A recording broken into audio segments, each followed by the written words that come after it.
Hello everybody, my name's Player Negative, and today, like all you requested, we're talking about the Nintendo Entertainment System.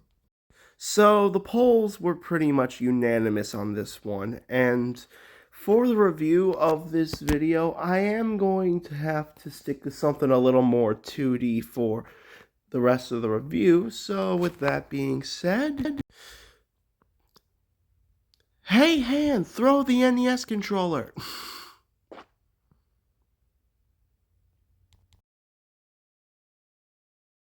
Hey buddy, could you lift it up? Ugh, thanks. Well, with that being said, let's-a go! Alright, let's just shuffle past these Wii remotes. Not doing a review on the Genesis yet, but I will get to that. And all I have to do is, well... Right off the bat, the console is set with over 30 NES classics, from the original Mario trilogy to Mega Man 2, to basically some of the best hits. And why not every game is on here? I do appreciate the fact they chose the ones that a majority of people like and know. Plus, they had different display features. Do you want CRT lines on your console to play a game? Then it's going to look like this.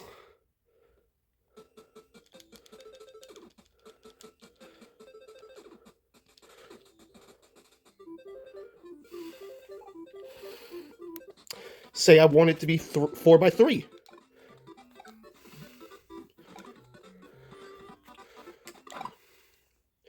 That would look a lot smoother and clean, like this.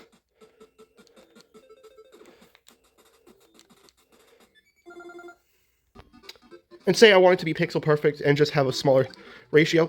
Well, it would look something like this. Now, this TV probably doesn't display the best differences, but you can clearly tell there's some slight improvements. The console itself is also very small and compact, able to fit into your backpack, and is pretty much built really well. You can use these standard plugins, which would normally be on the back of Wii Remote. So if you have something like one of those GameCube controller attachments to a Wii Remote, you can just use that with this. The console is pried together by 4 screws, and we're going to take a look at what's inside. Yes, I keep a tool like this on me.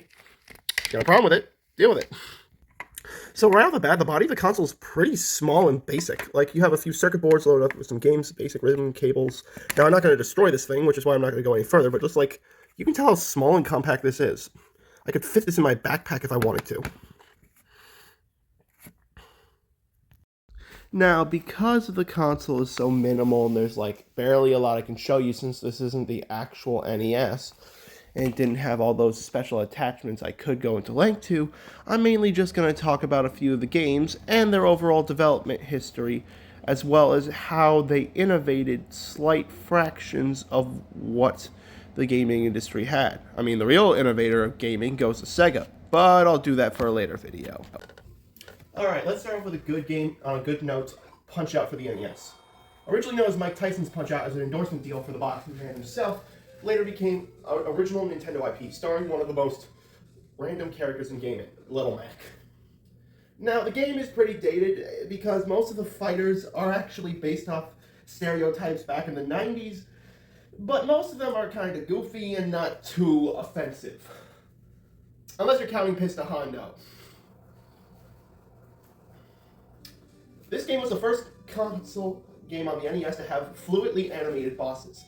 Back then, most bosses were either reduced to background sprites or were sized down just to be animated. But this game actually had a chip designed to allow it to fluidly animate properly.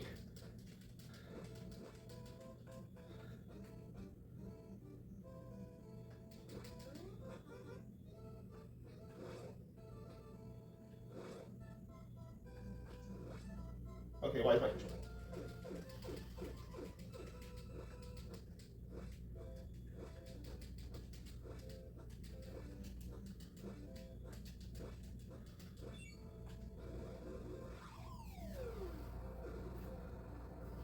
Oh yeah, Mario, back in the day when it came to any NES sports games, would show up as a little cameo in the background.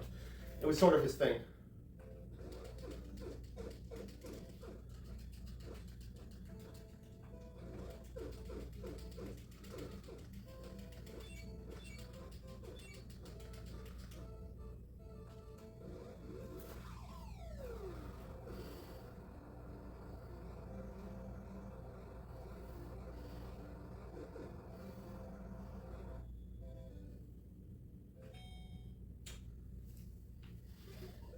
Listen, mech, move the stick. Move the stick. What? Do I have time to take break before the fight? Yeah, so Glass Joe is actually based off the stereotype that the French are cowardly pushovers who break easily during World War II. Also, another thing, his name is actually a derogatory term which comes from the boxing term glass jaw, which is a term used for people who are weak and basically get winded after one uppercut to the face. Considering how easy I'm pummeling this sucker, it's kind of proven that point.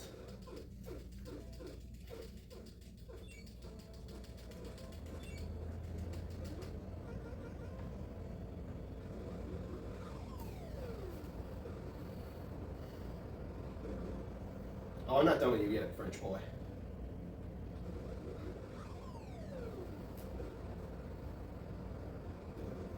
What's it gonna take for this sucker to stay down? Even Mike Tyson couldn't be his sorry butt, which is really saying something. Which means we gotta set up that point and just.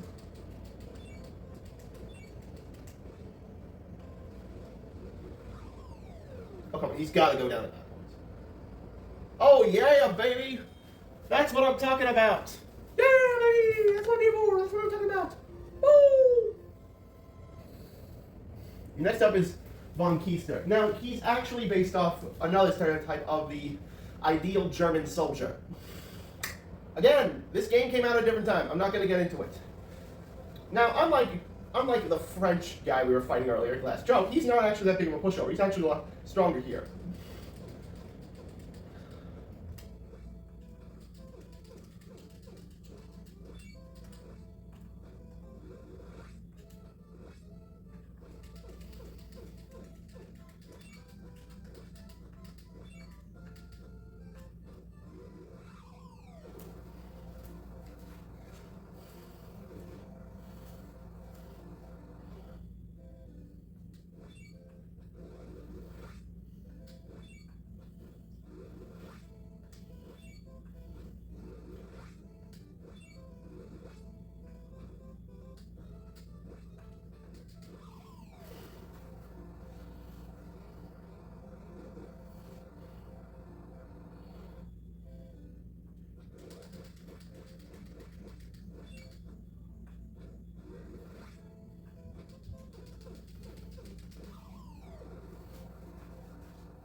And say I want to save data on the game if I wanted to stop simply right here.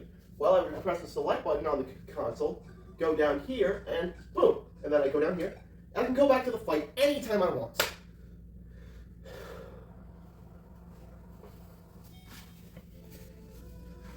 Piston Hondo, on the other hand, was a bit controversial due to his dialogue just being random nonsense in Japanese he babbles, which kind of makes no sense considering Nintendo's a Japanese company, so that's like if a...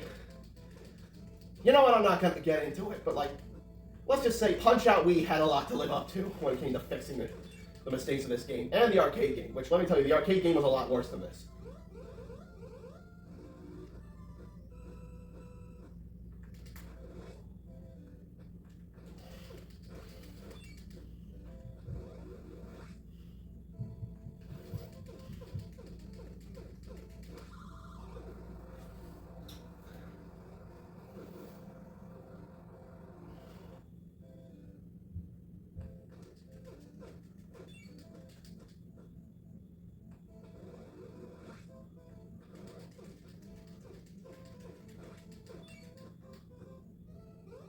Oh, he's about to do the Honda Rush.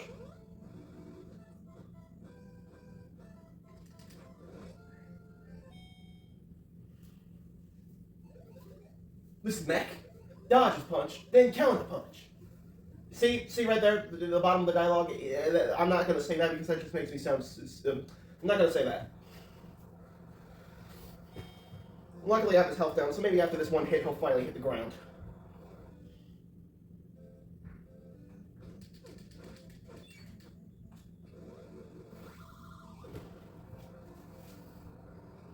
Come on. Oh, are you kidding me?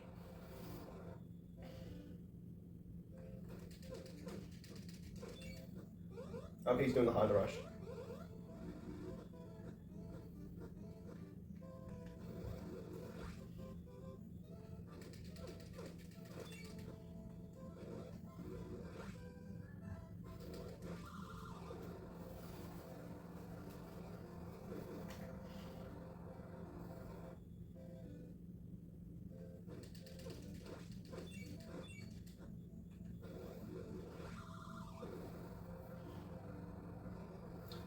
Ding, ding, ding.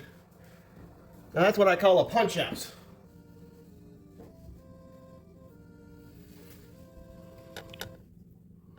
The next game I'm going to talk about is Super Mario Bros. 3. Not only was it the best game on the NES trilogy, but it was also just generally a good game overall. And why the canonicity of it in the Mario lore is that this is all just a stage play, it was the first introduction of one of my personal favorite Mario power-ups, the Tanuki suit, or the Tanuki leaf. Not to mention, it was the only NES game that got its own film. You know which one I'm talking about. The Wizard.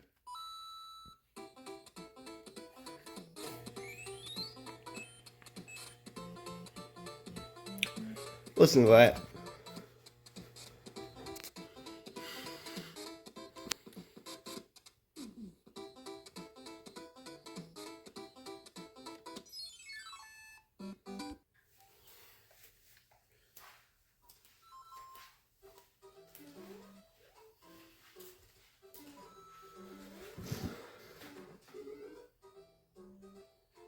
I mean, apart from it being a good 2D Mario game, I just think this game has a certain aspect that the other ones don't really match. Plus, the Tanuki suit is just really nice, and I love that there's actually a lot more behind it than just, oh, we gave him a tail, so might as well make it fly or something. Because there's actually a lot of aspects of Japanese folklore that were thrown into the whole aspect about the tail. Of course, I'm no Gaijin Goomba, so I have no qualifications to cover that.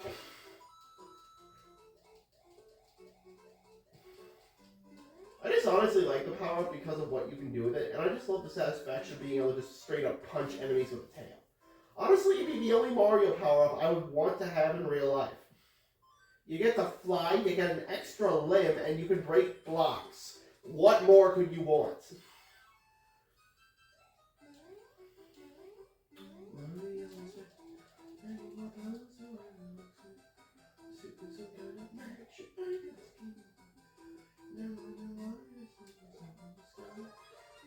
You die, and also raccoons can fly when you are high.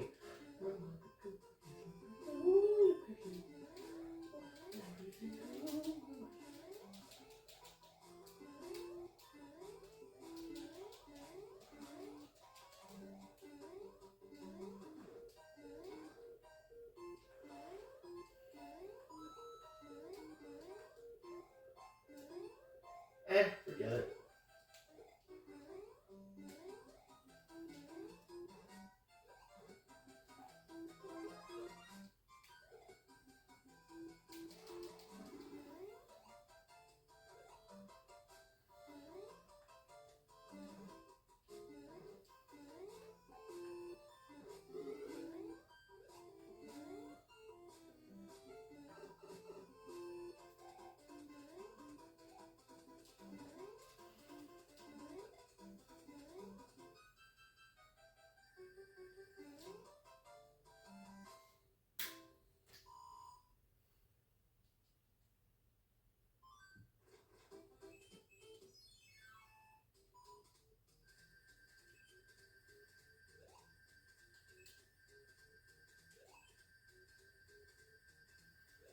What have I done?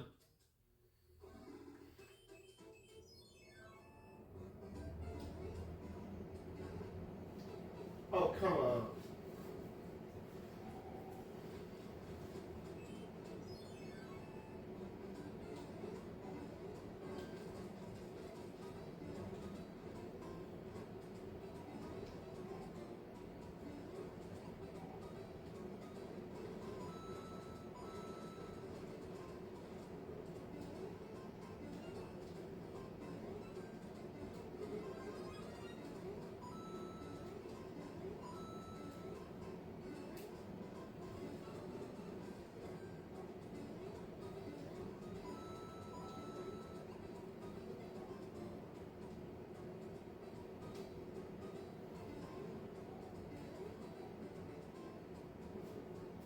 a few seconds.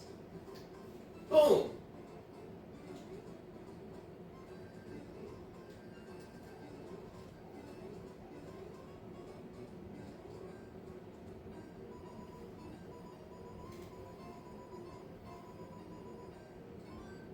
Who needs a game genie when you already know some stuff like this?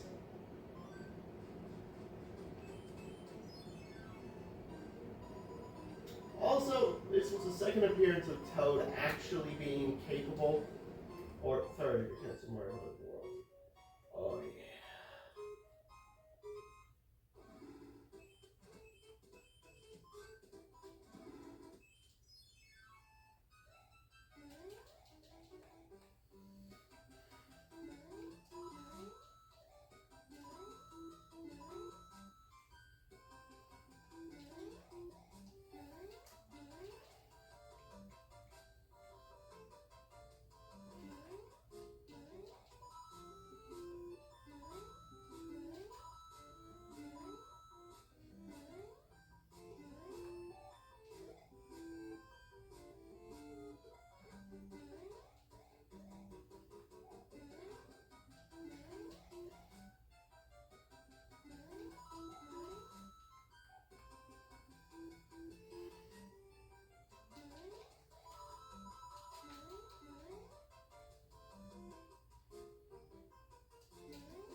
Well, slap, dang it.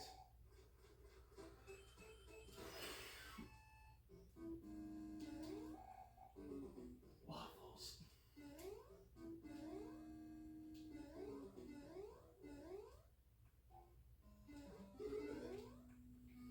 Dang it!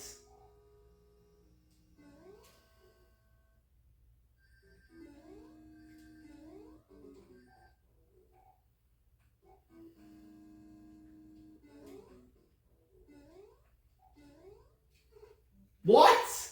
What? What kind of duckery is this?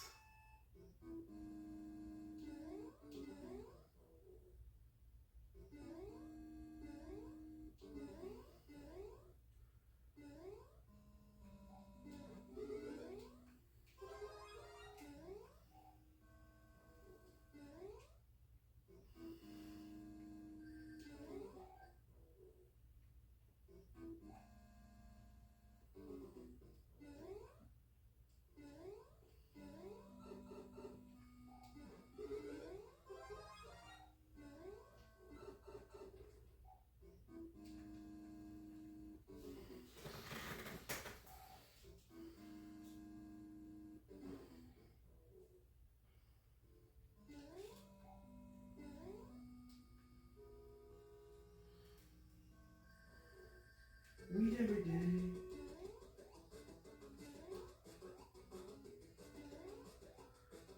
Man, I'm dead.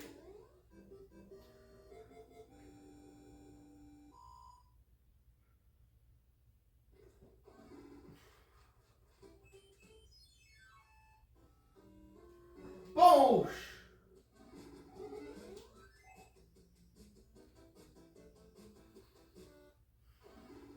Another cool factor is if you let the game sit for a while, the screensaver is actually this cute little animation of Mario and Luigi chasing each other while different sprites from other NES games show up.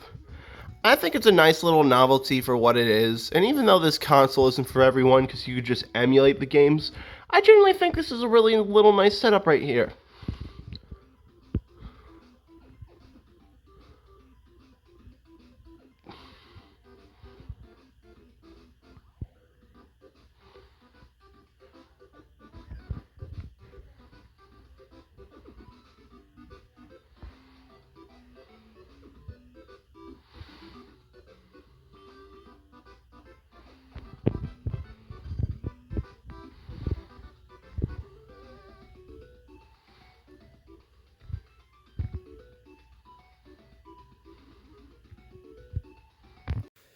With that being said, I hope you've enjoyed my review with everything about the console. I know it's not for everybody, and anybody could just try emulating the games, which I completely approve of that. But overall, I hope you enjoyed the video.